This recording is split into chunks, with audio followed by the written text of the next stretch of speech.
It's been a couple of weeks since I raced the first round of the SoCal Enduro Series. My goal this year is not only to complete all 6 rounds, but also to podium. So I was reviewing race footage from that first race that took place a couple of weeks back, and here are 5 things that stood out for me. We'll start off with line choices. As I mentioned in one of the videos, it's important to pre-ride. Okay, I'm not doing that. Once the courses have been marked and announced, it's really important to get out there and get familiar, not just with the terrain, but also with what could be, the fastest line choices. So take a look at this, for example. I should have taken the inside line. It would have made for a more straight line and a faster out. Or take this other example here. The outside line looks like it could have worked out better for me because it would have set me up for a much more straight entry into that turn. The second thing that stood out to me is smart, deliberate shifting. Going into this segment here, I completely forgot to shift up to a lower gear so that I could pedal myself out of the switchbacks a lot more smoothly and regain my flow. That one gets me. Similar to this segment here, I come into this left-hander pretty hot, but as I'm coming into it, I'm already dropping my gears so that I could pedal up this short climb and then immediately shift again so that I can regain my momentum and pedal out of there and into a strong finish. The third thing that I need to do is I need to take more calculated risks. Take this segment, for example. Now, I pre-rode this trail. I know what's on the other side. Even though I can't see it, I've done it before. And I should not have hit my brakes before going into it. So I need to overcome those fears. Now, that's why I call them calculated risks, because again, I know the trail. And so that's something that I need to work on. The fourth thing, mechanicals. Now, fortunately, I didn't have any mechanical issues during this race. I do need to replace 2 components. My rear hub. These clunks are due to the horrible 18 points of engagement on my DT Swiss 370 hub. All right.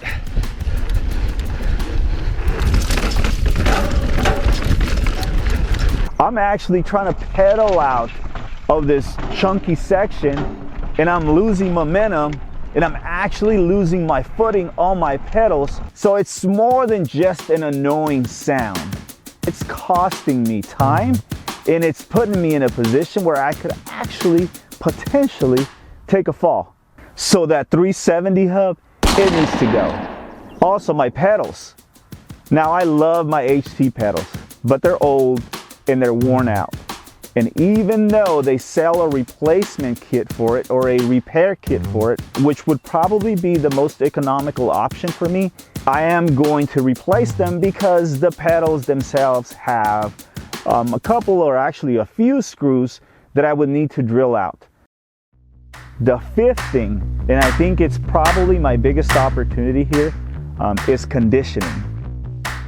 In my race video from a few weeks back, I didn't show you this mile-long stretch that's at the bottom of the last 2 stages.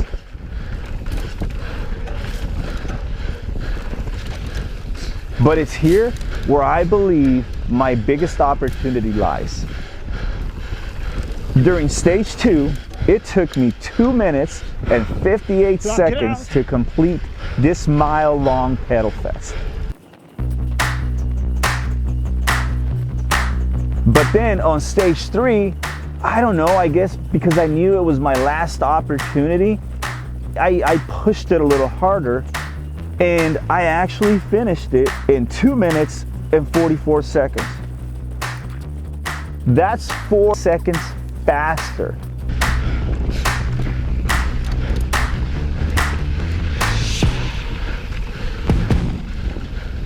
The SoCal Enduro Series is 6 races in total.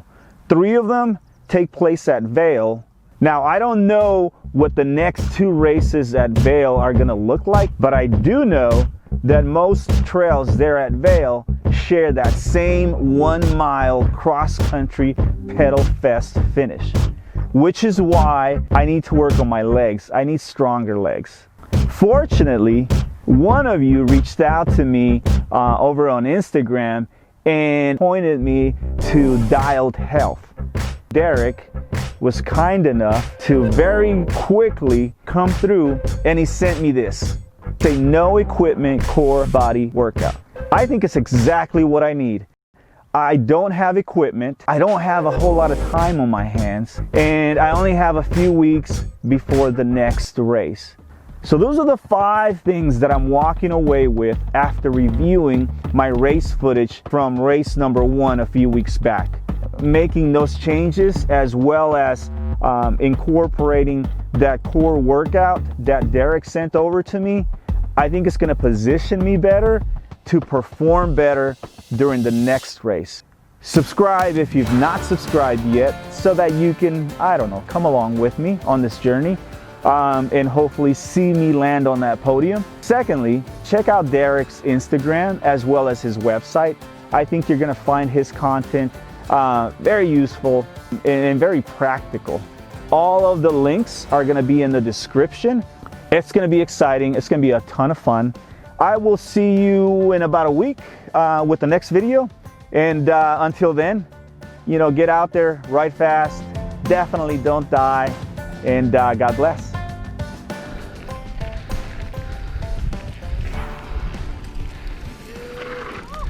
Oh.